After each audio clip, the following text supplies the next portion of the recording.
It's night 4, and at the Millennials camp, Lydia, Kendi, Omar, and Rhea group up. In confessional, Lydia says she's very confused at the moment because somebody in the alliance of 5 she's in had to have flipped their vote onto Jamie. This seemed like a strong group, but clearly it's not if somebody would rather not risk rocks. What's even worse is that Jed, Nick, and Andy all decided to stick to their guns and keep Natalia. It gives that other side more numbers, which is awful for her own game right now. Lydia then whispers to her group that she's confused by the outcome just earlier, and Omar says he would like to know who flipped. Rhea then says she didn't do it, and Kendi says the same thing. Omar then asks Lydia if she flipped, but Lydia says she obviously did not. In confessional, Rhea says she's the one who flipped her vote. She did not want to go to a rock draw, and Tribal Council made it very clear to her that the chances of Jed, Nick, or Andy flipping to keep Jamie were very slim. It's too soon to risk your game for a rock draw, so she needed to protect herself and go with the other side. Omar then says he doesn't see a reason for any of them to lie. It's way easier to be honest about it. Everyone then remains quiet, and then Omar says that he hopes the person who flipped comes forward tomorrow because it's not going to hurt to reveal that information.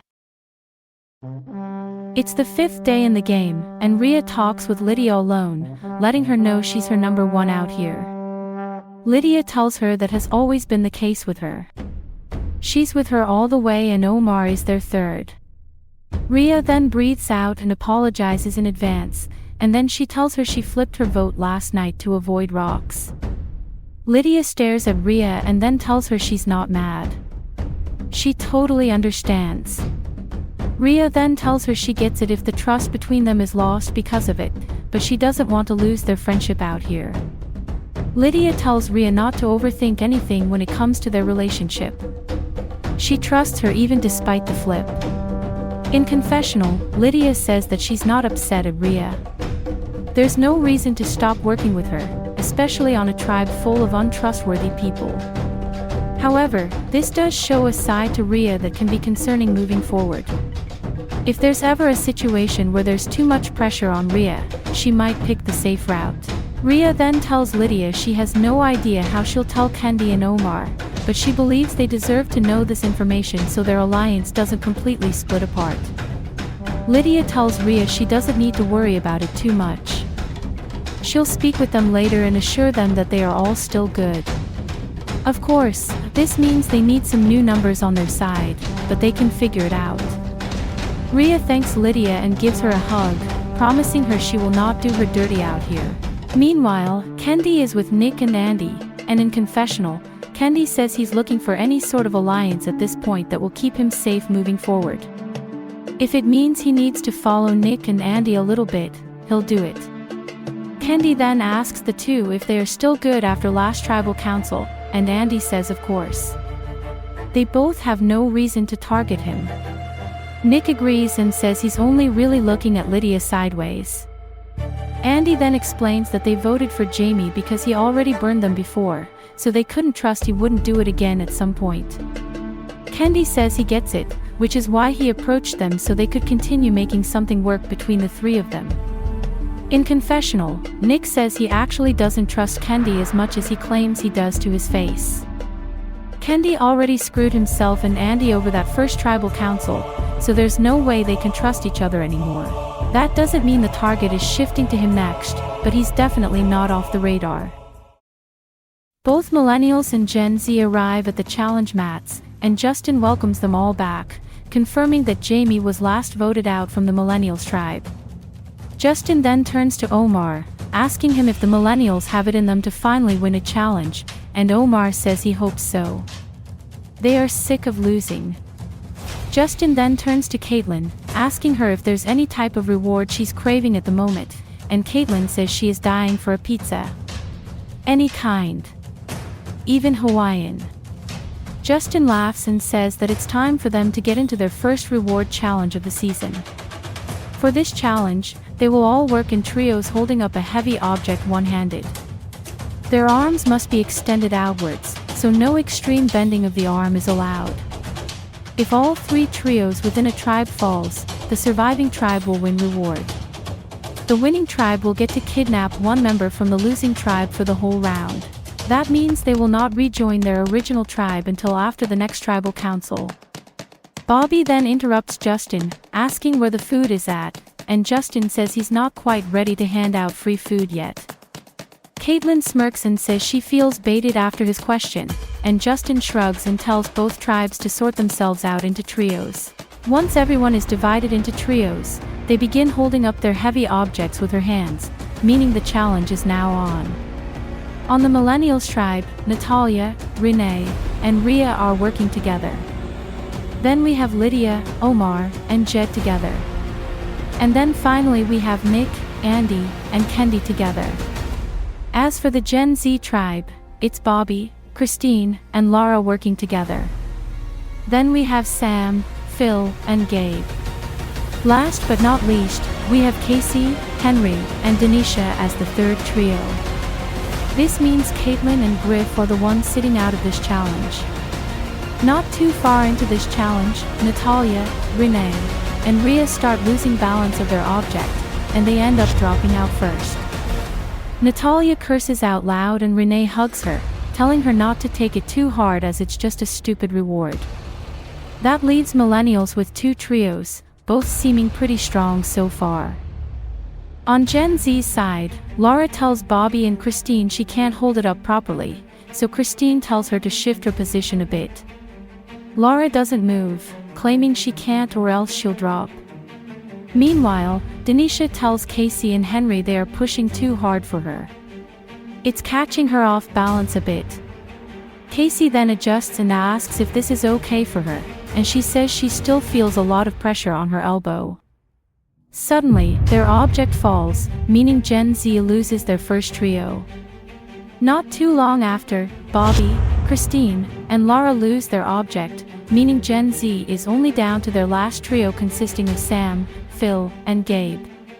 On the sidelines, Casey tells Henry he feels like they distributed their members poorly and that someone like Bobby should have been with the 2 of them. We're now 20 minutes into this challenge, and Millennials are staying strong with their 2 trios, while Gen Z also seems fairly strong with their remaining trio. Gabe then asks Sam and Phil if they feel steady still, and Sam says she can do this all day. Phil smirks and says they got this in the bag. Another 10 minutes pass in this challenge, and Lydia starts sweating and shaking profusely. Jed then asks Lydia if she's dropping out, and Lydia says she doesn't know. Omar then tells her they can drop out now if they must, so Lydia says okay and her trio drops the object. That means both tribes are now down to 1 trio remaining. It's Nick, Andy, and Kendi representing the Millennials, and then it's Sam, Phil, and Gabe for the Gen Z tribe.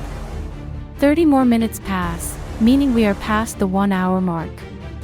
Nick then asks Andy and Kendi if they feel pain in their arms yet, and Andy says he has been feeling pain for some time now but he's trying to ignore it. Meanwhile, Sam, Phil, and Gabe are silent and focused, not moving an inch. Justin then confirms that they have all been at it for a total of 1 hour and 10 minutes now, so everyone on the sidelines claps for them. Sam, Phil, and Gabe still aren't moving, but Nick, Andy, and Kendi begin to struggle as Andy's arm begins to shake. Kendi encourages Andy to stay strong, and Andy says he's trying. Another few minutes pass, and Andy continues to struggle while Gen Z continues to look solid. Then, Andy tells Nick and Kendi they have to drop because he's done, so Nick sighs and says fine. They drop, meaning Gen Z has 1 reward. They all start cheering, and Gabe tells Sam and Phil they are absolute legends for that performance. Back on the mats, Justin congratulates Gen Z for their 3rd challenge win in a row now. He then asks them if they have come up with a name as to who they wish to kidnap to their tribe for the remainder of this round, and Phil says they are going to invite Jed over. Jed makes a surprised face, and then they turn to the other Millennials and tell them to pray for them. Justin then confirms to Jed that they will now join the Millennials until the next tribal council finishes, meaning they could still be in danger if Gen Z loses tomorrow's immunity challenge. Jed then heads over to the Gen Z mat, and they all welcome them to their tribe. Justin then tells both tribes to head back to camp, so they all start making their way out. In confessional, Jed says they are quite surprised these youngsters invited them over to their tribe. Maybe they saw something in them that endeared them, or maybe they just want to vote them out tomorrow. Who knows at this point? At least it gives the opportunity to bond with some new people, which could be perfect for a swap situation in the future. On the Gen Z tribe, everyone welcomes Jed to their tribe, and Jed thanks them for the invite to join their tribe. This camp looks a lot more pleasing than the Millennials camp. In confessional, Jed says they need to be very careful with what they say. While keeping silent about the Millennials' dynamics would be great, it's also very risky because these people are hungry for any bit of information. That's the whole point behind this reward. It opens up opportunities to share cross-tribe information. Jed then asks why they all picked them for the kidnapping, and Phil says they just seemed the most interesting. They didn't want someone who seemed boring. Gabe laughs and says they are all about having fun on this tribe. Jed says they are pleased by that and they honestly should all be excited for all the funny stories they are going to hear throughout the day. In confessional, Christine says it's no question that Jed seemed the most messy on the Millennials tribe, so it's perfect to kidnap them over to the Gen Z tribe so they can spill as much information about the Millennials as possible. Information is key out here, and without all the information, you can't make informed decisions. After all the warm welcoming, Christine, Phil, Gabe, Denisha, and Jed are at the well, and Christine asks Jed what the situation is like on the Millennials tribe. Jed then exhales heavily and says that the Millennials are a total mess right now. Jamie was such a sweet man and he was such a huge asset for their team, but then the majority side of the tribe took him out. Gabe then asks who the majority is over there, and Jed says it's Lydia, Kendi, Omar, Rhea, and Natalia. The goal last night was to go simple and vote out their weakest link, Natalia, but that clearly did not work out too well. In confessional, Jed laughs hysterically, claiming that these dummies are going to believe their lies with ease and consider working with them in the future. Of course the majority is the other way around, but they don't need to know that. Unfortunately for Natalia, she has to be thrown under the bus a little bit, but surely she'll understand. Phil then asks Jed if there's a clear leader over there, or if it's more of a group thing going on, and Jed says it's very evident that Lydia is running that tribe. She is extremely dangerous. Denisha then says she noticed how quiet Lydia is every day before a challenge, and the quiet ones are usually the scariest ones in this game. Jed says that's exactly how it is. Gabe then jokes with Jed, claiming they can be permanently a part of the Gen Z now in their hearts, and Jed says they would be honored if that's the case. Meanwhile, Caitlin, Sam, and Henry chat together, and Caitlin asks the two how comfortable they feel about Jed being on their tribe. Henry says that Jed is essentially an easy vote for their tribe if they end up losing tomorrow's challenge, so if anything, it's comforting knowing they have an easy target. Sam agrees, though she's also very wary of the fact that Jed could have an idol, so they need to split the vote regardless. In confessional, Sam says she's not getting good energy from this new millennial at their camp.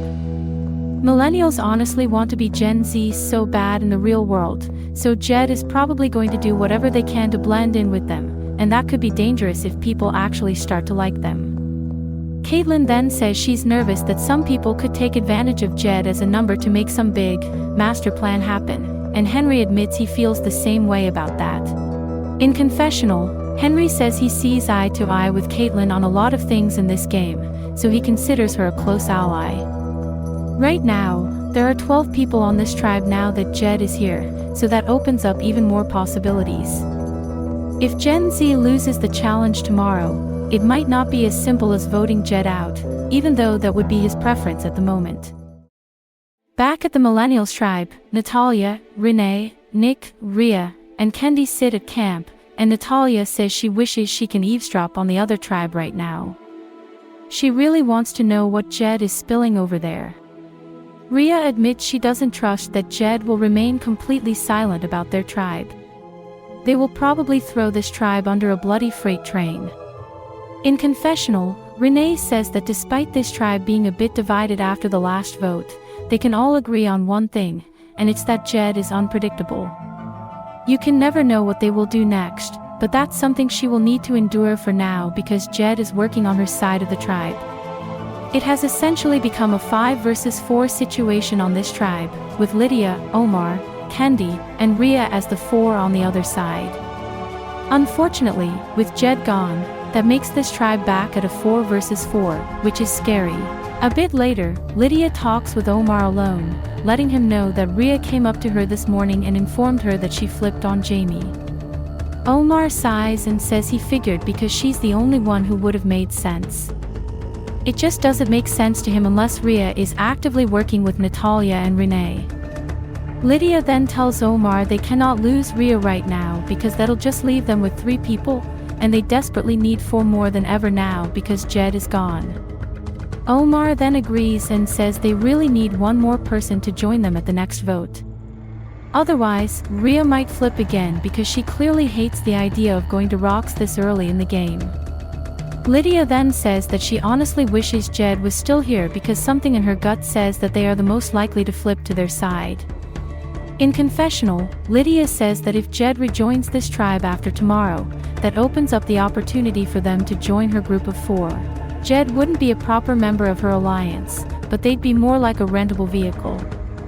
She only needs them temporarily. At the well, Nick, Natalia, and Renee chat, and Nick reminds the 2 that he's fully locked in with them. There's no switching. Natalia reassures him that her and Renee are also locked in, and Renee says she honestly never thought she'd work with him or even Jed of all people. They are all such a weird combination of people. Nick laughs and says he's doing the opposite of what he thought he'd do, which is bro down with the other dudes. But, if anything, he would be fine with sending home someone like Kendi because he's not trustworthy. In confessional, Renee says that she might be smiling on the outside, but on the inside, she's disgusted that she has to work with Nick. He seems so slimy and his face looks weird. Whoever said he does steroids on day 1 is probably right because he looks like he'd cheat for more muscle gain. She fully expects this dude to flip on her and Natalia in the future. Maybe not now, but eventually he will. He's a dude's dude. Renee then tells Natalia and Nick that they need to put in some work on flipping one of Rhea or Omar, or maybe even both. They can't just sit and wait for Jed to come back. Natalia agrees and says that they cannot risk going to a tie. Nick then says he's going to go see where Omar and Rhea are and whether or not he can speak to them about it. Natalia then says this was a good chat, and Nick agrees as he heads out. Renee then asks Natalia if she feels like they should trust Nick until merge, and Natalia says that she feels like they need to work with him for at least another vote. There are still too many people on this tribe who have written her name down. Nothing is stopping them from doing it again. In confessional, Natalia says she fully understands Renee's concerns about Nick, but right now, it's in their best interest to work with him. Lydia, Kendi, Omar, and Rhea aren't trustworthy, so one of them needs to go next. Renee then sighs and says she can't imagine herself playing this game with Nick for another 20 days. He truly gives her the ick. Natalia says she knows, but they have to endure him for another week at the very least. Renee then brings up how he once told her that he had to learn how to respect women a few years ago. Natalia's jaw drops, and Renee says she just had to nod and smile at him while he sounded weird and delusional. Natalia says she has heard enough of this dude and would rather not hear anything else about him before she turns on him today. In confessional, Renee admits she lied about Nick claiming that he only recently learned how to respect women. However, it's a game, so she's just doing this to convince Natalia that maybe they need to flip on him sooner than later. But seriously, Nick does seem like a guy who would struggle to respect a woman. It's night 5, and on the Gen Z tribe, many people lay down in the shelter for bed, while Jed shares funny stories to Gabe and Casey. As all 3 laugh together, Bobby whispers to Caitlin if she wants to go for a quick chat, so Caitlin gets up and follows along. In confessional, Bobby says she's extremely bothered at the moment by what she's witnessing. She's trying to get some rest, but here goes Jed trying to bond with Gabe and Casey. Jed's stories aren't even that funny. Once Bobby and Caitlin step aside, Bobby explains to Caitlin that she's really bothered by Gabe. Everyone seems to love him, but she sees right through his act. Caitlin tells her she doesn't see what she sees, but Bobby says that perhaps he's just naturally a likable guy and she just sees it differently. To her, that's someone who will get to the end and win this game no matter who he sits next to.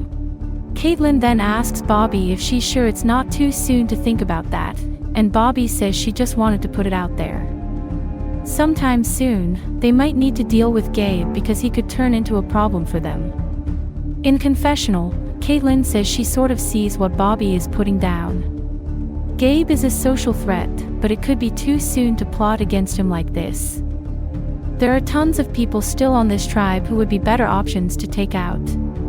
Caitlin then tells Bobby that she's glad they are openly sharing their honest thoughts with each other, and Bobby tells her that she is the first person she will always come to with her thoughts. They are here for each other. Caitlin smiles and tells Bobby to try falling asleep before she goes crazy over Jed and their stories. It's day 6, and both tribes arrive at the challenge mats for the next immunity challenge. Justin asks Gen Z to return the immunity statue, so Gabe brings it back to him. Justin then confirms that immunity is back up for grabs. For today's challenge, both tribes will take turns shooting a cannonball with the goal of landing them on the pads ahead. There are 9 pads out in the field, meaning the first tribe to land 5 shots will win immunity.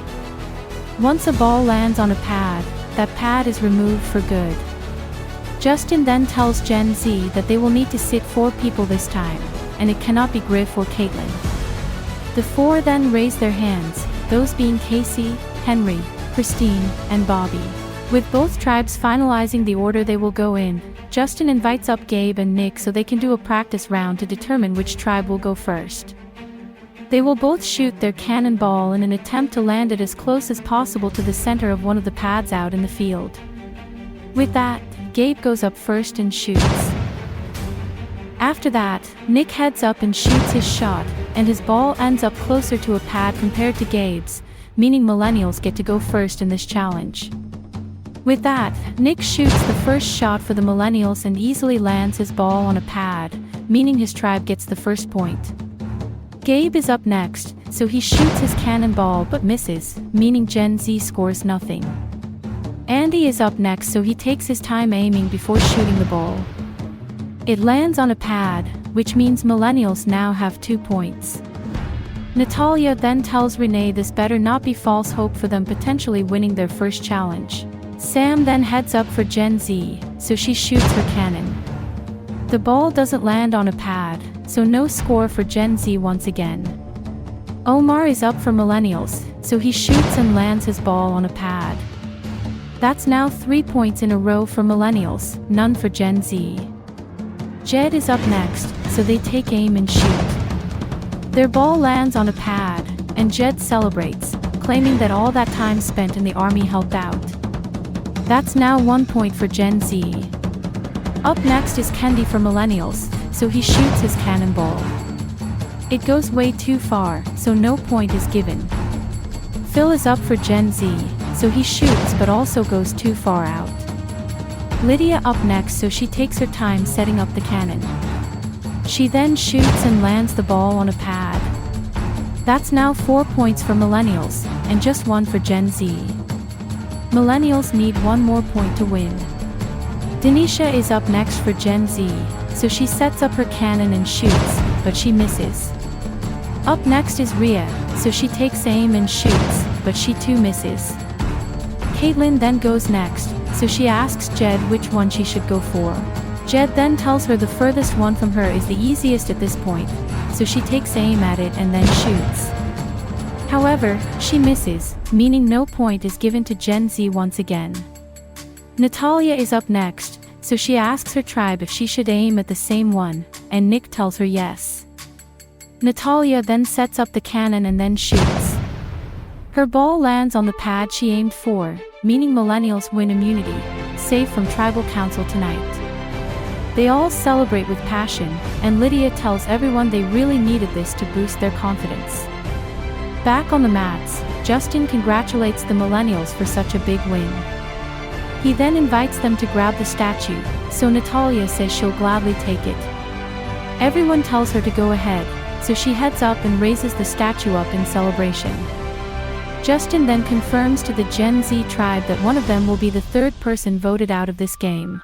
With that, both tribes head back to camp, and in confessional, Laura says that her worst nightmare is here. Her tribe is going to tribal council tonight, and her name could be in the mix for this vote. She needs to check in with as many people today and ensure she's not the one heading home next. Back at Gen Z's camp, Jed sarcastically celebrates their own third loss of the season. Laura then says it might be their last one too, and everyone shifts their attention to Laura. Laura covers her mouth and apologizes, claiming she did not mean to say that. Denisha then laughs and says she has to laugh or else it'll be way too awkward, and Jed tells Laura that was very savage of her. In confessional, Jed makes a confused face and says they don't understand what made Laura slip up like that. She has to be one of the dumbest people in this game to publicly admit that their name is up there as a possible vote off. She is dead tonight.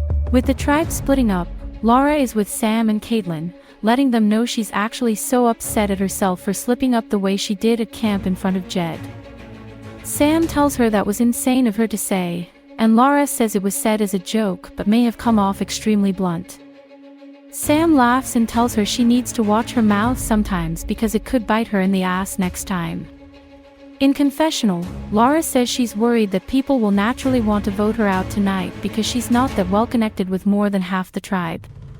At this point, she's relying on her connections with the girls. Caitlin then says that she feels like tonight's vote should be on someone who most of the tribe will agree with, and that could be Jed or Griff, depending on the tribe's temperature this evening. Sam says it will be a dumb move to keep Jed because they will rejoin the Millennials tomorrow anyway. Laura agrees and says it also wouldn't hurt voting Jed out after the accidental slip-up she just had at camp.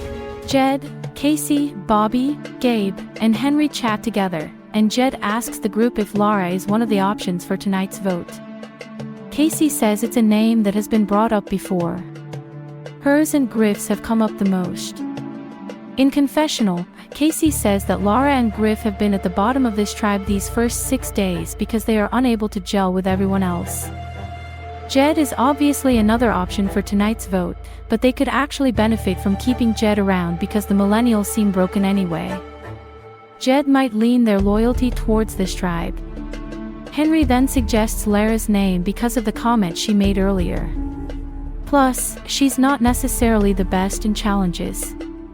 Jed says that's perfect with them, and Bobby calls this a simple plan then. Bobby later scurries around the jungle, and in confessional, Bobby says that if there's anything she learned about this game so far, it's that you never want to go along with a plan that doesn't benefit your own game. Laura naturally gravitates to the girls, including herself, so there's no reason to get rid of her this soon. She needs to find her other girlies and fill them in that Lara's name is flying around like a windstorm.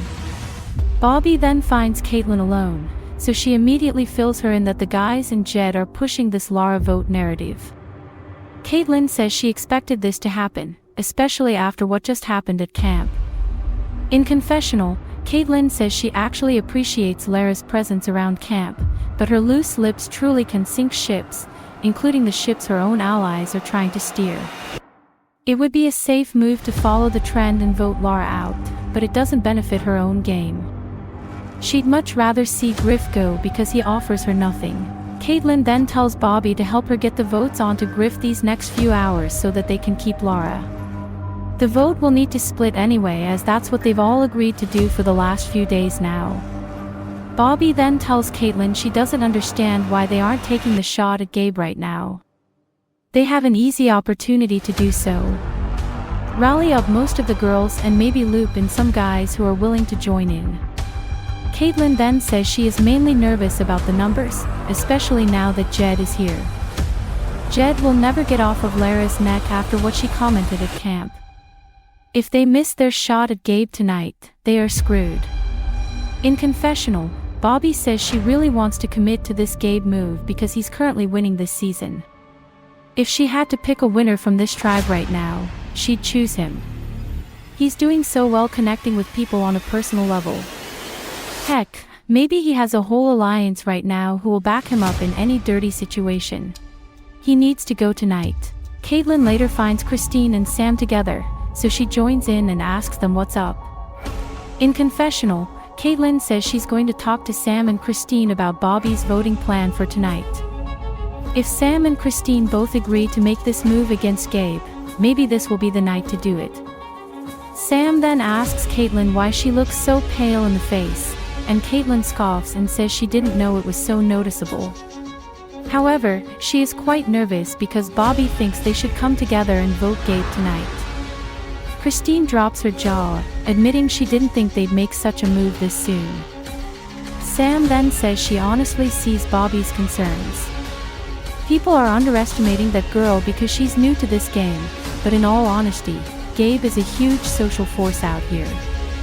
In confessional, Sam says that while Lara is a huge mess, she's way more beneficial to keep around than someone like Gabe. Her biggest worry about Gabe is that he will have loyal-ass troops who will do anything for him.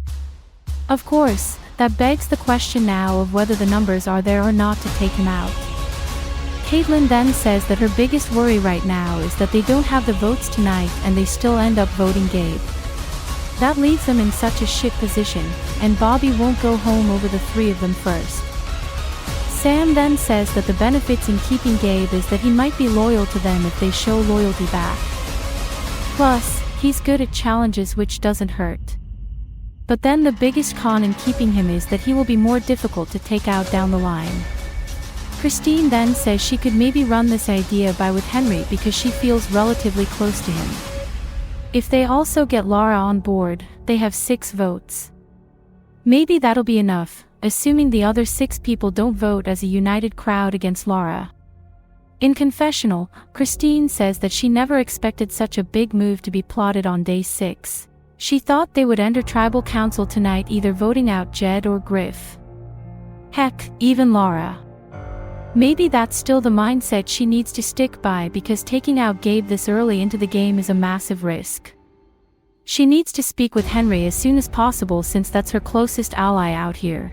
Meanwhile, Gabe talks with Denisha, Phil, and Griff, asking them if they feel like they can trust Jed enough to keep them around. Phil says it's tricky because Jed is generally difficult to assess. Griff agrees and says that it's something about the hair that throws him off. And the glasses. In confessional, Griff says that if it were up to him, he'd vote out Lara or Jed. Preferably Jed because who is that? It keeps the Gen Z tribe strong. Lara isn't able to do shit to them as a group of 10, so keeping her makes more sense than keeping a literal millennial. Gabe then says that he's good with whichever move they make tonight, and Phil says that this tribe just needs to remain as united as possible since the millennials are at a weak point of their games right now. May as well kick them while they are down. Sam chats with Lara alone, letting her know that the vote is for Gabe tonight. Lara says she's good with it. She'll do whatever, as long as it keeps her around tonight. In confessional, Sam says that the numbers for Gabe to leave at the moment are herself, Caitlin, Christine, and Bobby as the main 4. Lara will do whatever they say, so that's their 5th number. Since they need at least 6 votes tonight, Christine is going to work on Henry. Henry seems like the type of player who will go with the flow. He doesn't want to get blood on his hands this soon into the game, so he'll go with the most stable plan out here, and that plan could be Gabe right now for him. Christine meanwhile finds Henry alone, so she quickly checks in with him. Henry asks her if she knows the name for tonight, and Christine says she never got confirmation from anyone about whether it's Lara or Griff tonight. Henry then says he's hearing a lot of Lara's name. Christine then sighs and says she doesn't know how to phrase what she's about to say, but there's a whole other plan circling around camp right now. Henry asks her if he should be worried, and Christine says it really depends on how connected he is with this particular person. She then tells him Gabe's name, and Henry calls that an interesting move. In confessional, Henry admits that he's not in any solid, foundational alliances at the moment. The Gen Z tribe is all about cohesion, but at the end of the day, 11 people can't be in the same alliance together. Going into this game, he wanted to have a solid group of players he could move forward with, and what better way to create a tight alliance than making a huge move together and bonding over that move. Henry then asks Christine who is part of this plan so far, and Christine name drops Sam, Bobby, Caitlin, and Laura.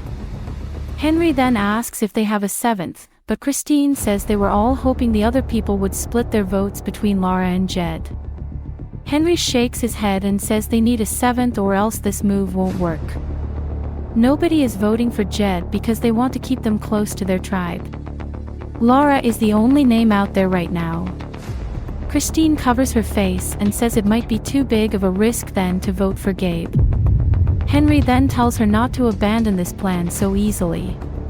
He could try to get one more person on board. Maybe he can pull some strings. Christine tells him to do whatever he feels is right. She's going with his lead on this one. In the meantime, Laura chats with Phil and Griff, telling them she feels so upset after her random slip-up at camp earlier. Jed probably despises her now. Griff tells her it's no shade at all, but she almost dug her own grave at that moment. Laura cries and says she doesn't want this to be her last day out here, and Griff frowns and tells her it'll all be okay. In confessional, Griff says that it won't be okay for Laura. She's going home tonight. She should spend less time sobbing and more time campaigning. This lady should be convincing him to vote out Jed, but instead she's just dropping tears left and right. Henry and Phil chat close to camp, and Henry informs him that he has heard a shift in voting plans lately. Phil asks how so, and Henry explains to him that there is a group of people willing to start a 6-person group, and this group would actively try to keep Laura, who would just be a loyal 7th to their group. Phil then asks who the vote would be in that case, and Henry says it's Gabe.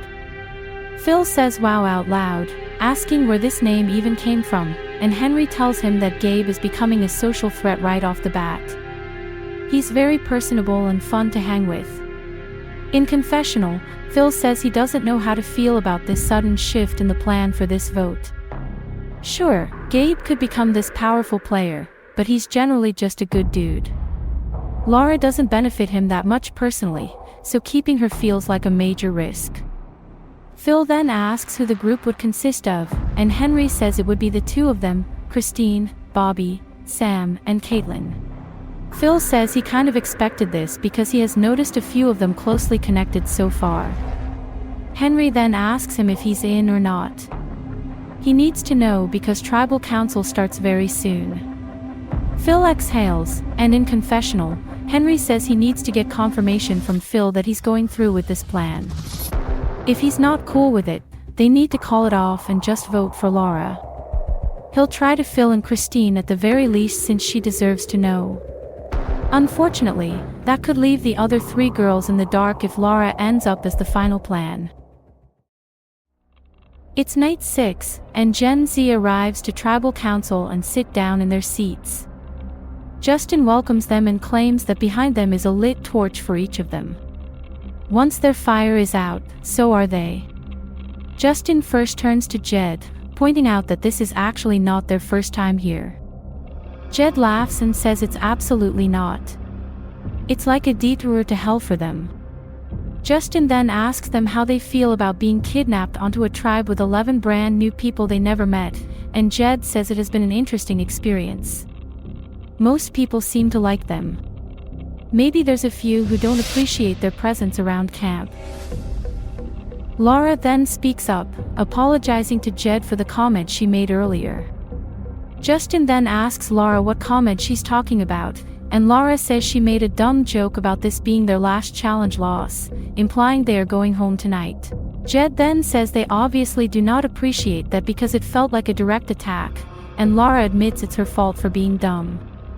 Justin then asks Jed if that's a concern for them that their name could be out there, and Jed says it most definitely is a concern. They already knew they were the outlier here as the one and only millennial, but Laura essentially confirmed there were more conversations out there about it than initially expected. Justin then asks Phil if that's a fair assessment from Jed, and Phil says he would be lying if he said Jed's name wasn't automatically in discussions. However, it doesn't necessarily mean it's staying that way by the end of tonight. Justin then turns to Bobby, asking her what this tribe is basing the vote off of, and Bobby says she doesn't know. She's very nervous, more than she thought she would be. Justin then asks her why, and Bobby says that it's overwhelming to have 12 people at this tribal council. It feels like anything can happen tonight. Caitlin then looks at Christine, whispering to her if they are still doing the plan, but Christine tells her she never got confirmation from Henry. Justin then asks Henry if tonight's vote is supposed to keep Gen Z strong moving forward, and Henry says there's many different ways you can keep the tribe strong. One could be voting out the one and only millennial here. Another way could be looking at challenge performance. There are many different ways you can assess strength in the early days of Survivor. Justin then asks Lara if she's worried she could be seen as a liability for this tribe, and while she answers, Christine turns to Bobby and whispers to her to grab Henry's attention.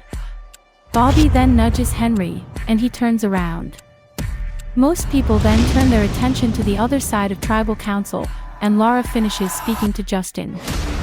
Justin then notices the sudden shift in attention, so he asks Casey what's going on. Casey then says he doesn't know. He just noticed some action going on his left, so he's curious what's being said. Henry admits he doesn't know either. He thought someone wanted his attention. Caitlin then whispers to Christine again, asking her what they should do, and Christine stares at Henry, waiting for him to look back at her. Justin then asks if maybe they should get to this vote right now, and Jed says it's the perfect time to see who has been lying to them all day today and who hasn't. Justin then tells them all it's time to vote, so Henry looks to his left and nods.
I'll tally the votes.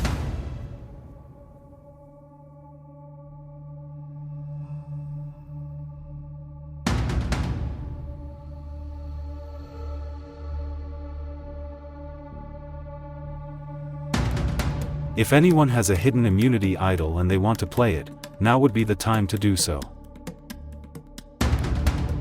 Alright, I'll read the votes. First vote. Lara. Lara. That's 2 votes Lara. Caitlin. Lara. 3 votes Lara, 1 vote Caitlin. Gabe. That's 3 votes Lara, 1 vote Caitlin, 1 vote Gabe. Gabe. That's 2 votes Gabe.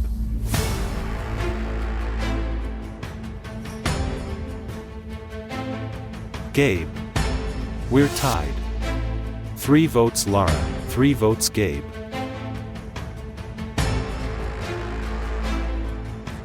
Gabe. That's 4 votes Gabe, 3 votes Lara, 1 vote Caitlin.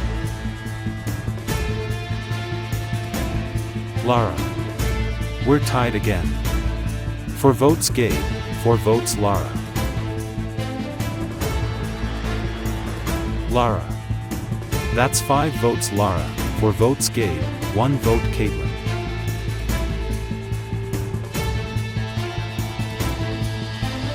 Gabe. 5 votes Lara, 5 votes Gabe, 1 vote Caitlin, 1 vote left.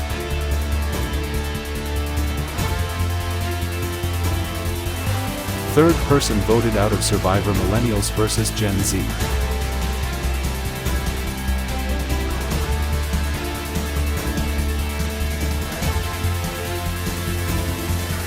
Gabe. Gabe gets up out of his seat and admits he did not see that coming, and Bobby exhales and smiles to herself.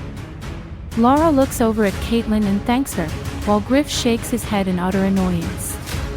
Gabe then places his torch next to Justin and watches it get snuffed. He then turns to the rest and wishes them all the best, and they all say goodbye to him as he heads out. Jed then exhales loudly and says they may as well call them the boomer of the group because they cannot keep up with these Gen Z, and many people laugh in response. Justin then sends the group back to camp, so they all start making their way out. Next time on Millennials vs Gen Z, after a massive blindside that left a few people out of the loop, the new majority of 6 on the Gen Z tribe start to control the tribe. However, with Casey scrambling to have his questions answered, will he talk his way out of this game? Plus, a lot of drama goes down at the Millennials camp which will put pressure on the existing alliances in the game. You don't want to miss out on the drama-filled episode. Gabe's final thoughts. Gabe says it hasn't fully kicked in yet that he's out of the game. Nothing indicated to him that he would be the one heading home. Perhaps he didn't play hard enough. He thought he could rely on his connections with people, but clearly there were people playing a lot smarter and harder than him. This was such a unique experience for him because it truly tested his mental and physical strength. Despite being blindsided, he hopes someone from his generation wins this season because they seem like a competitive bunch who aren't afraid to get their hands dirty.